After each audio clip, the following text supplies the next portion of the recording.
बरगड़ जिला विजेपुर ब्लॉक रु गोटे दुखद खबर आसुची।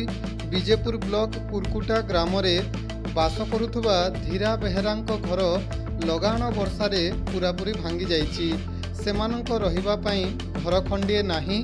एही परिस्थिति रे सबुठारु दुखर कथा हेउछि 4 वर्ष पूर्वे धीरा बेहेरांक स्वामींक देहांत होई सारिछि एवं तांकर एकमात्र झियर बयस 7 वर्ष।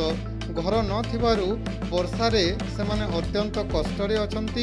एही दुर्दशा संपर्क रे जेतेबेले अंतर्जातीय मान्यता प्राप्त पर्वतारोहिणी एवं समाज सेविका लिपिका सेठ जानिले यथाशीघ्र धीरा बेहेरांकु साहाय्य करिबा पई आगेई आसिछंती। से धीरा बेहेरांक संपर्क रे ब्लॉक डेवलपमेंट ऑफिसर को सूचना दे सारिछंती। प्रशासन माध्यम रे धीरा बेहेरांकु सहायता पहुंचाइबा पई से निरंतर उद्यम करुछंती। लिपिका सेठ को एही प्रयास निश्चित भाव में प्रशंसायोग्य।